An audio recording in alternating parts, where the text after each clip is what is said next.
warahmatullahi wabarakatuh.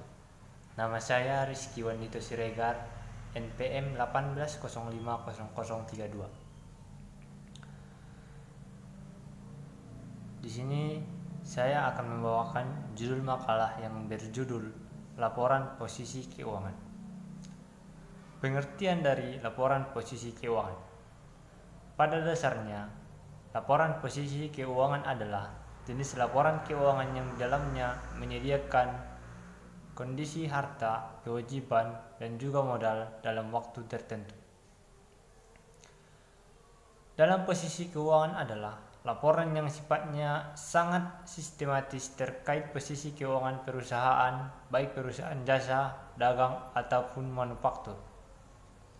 Pada dasarnya, fungsi laporan posisi keuangan adalah guna mengetahui kondisi utama aktivitas dan juga modal suatu kultural dan juga modal suatu kultitas pada suatu waktu tertentu seperti pertanggal 31 Juli. Komponen posisi keuangan.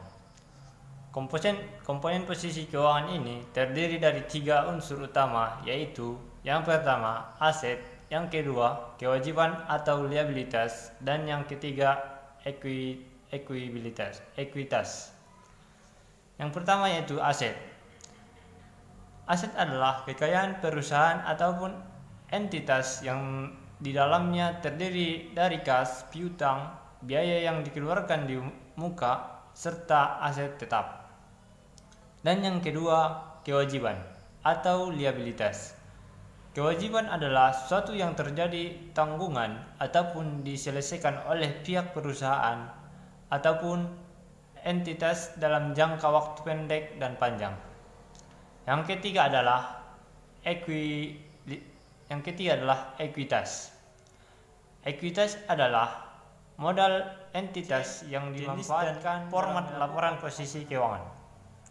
Terdapat 2 penyajian laporan posisi keuangan, yaitu yang pertama laporan posisi keuangan bentuk Staffel.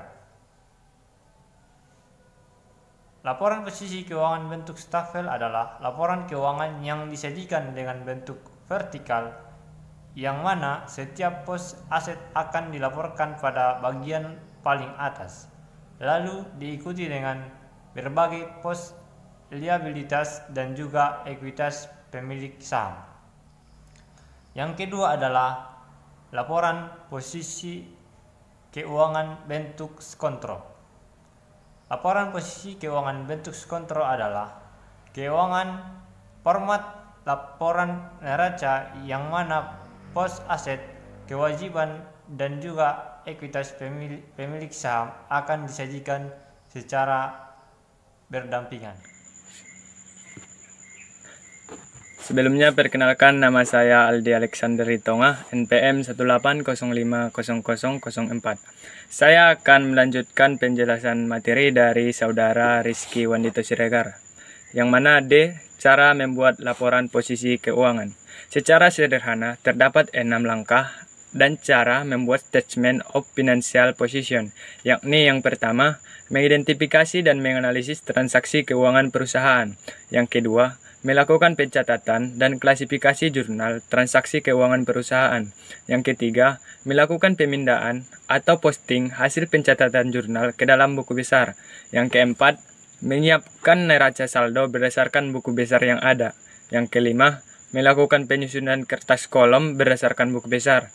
Yang keenam, membuat Statement of Financial Position yang dibuat berdasarkan kertas kerja kolom. Contoh laporan keuangan.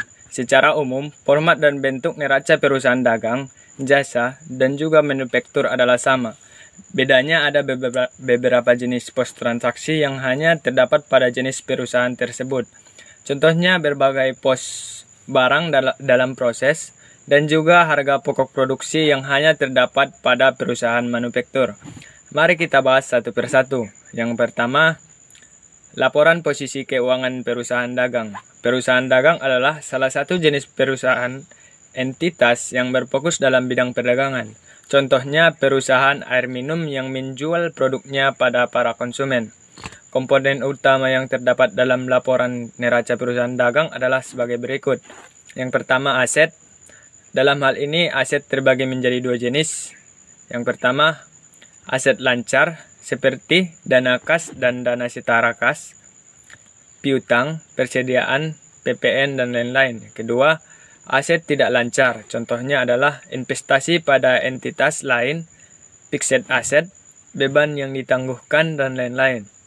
Selanjutnya yang kedua, liabilitas. Liabilitas pun dibagi menjadi dua jenis, yakni liabilitas jangka pendek, yang di dalamnya terdiri dari utang bank jangka pendek, utang pajak, beban akrual, beban utang jangka panjang, utang pembiayaan konsumen, dan utang obligasi.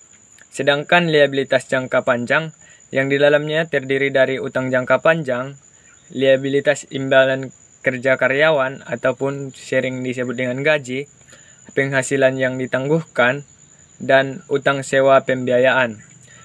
Selanjutnya yang ketiga, ekuitas.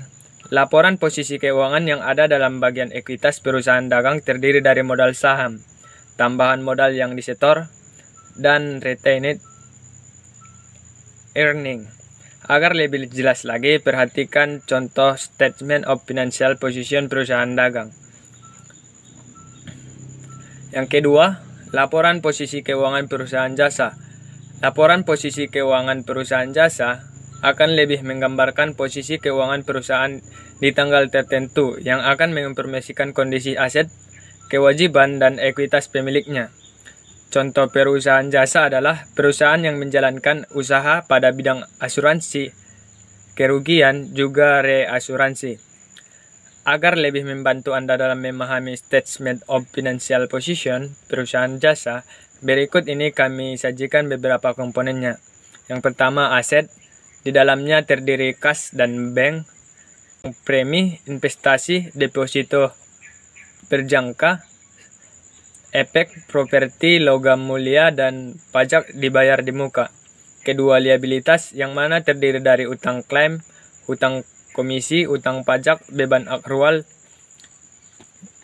liabilitas, imbalan kerja jangka panjang, utang, dan lain-lain. Yang ketiga, ekuitas, terdiri dari modal pasar, modal yang ditempatkan dan disetor, serta laba ditahan. Perlu digarisbawahi bahwa format Statement of Financial Position perusahaan jasa sama seperti perusahaan dagang. Bedanya, jenis transaksi yang berlangsung pada perusahaan jasa tidak terjadi pada perusahaan dagang. Begitu pula sebaliknya. Yang ketiga, laporan posisi keuangan perusahaan manufaktur. Umumnya, format dan juga komponen laporan posisi keuangan perusahaan manufaktur sama seperti perusahaan dagang dan juga jasa. Bedanya adalah pada jenis transaksinya. Ada beberapa jenis transaksi yang memang hanya terjadi di perusahaan manufaktur, seperti transaksi yang berhubungan dengan proses produksi. Tapi ada juga jenis transaksi yang ada pada ketiga jenis perusahaan tersebut, seperti transaksi penerimaan dan juga pengeluaran kas bank. Elemen laporan neraca perusahaan manufaktur ini terdiri dari, yang pertama, aktiva.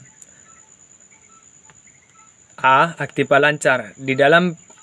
Di dalamnya terdiri dari kas dan setara kas, investasi jangka pendek, kas yang dipatasi penggunanya, piutang usaha, piutang lain-lain, persediaan, dan uang muka, biaya yang dibayarkan di muka.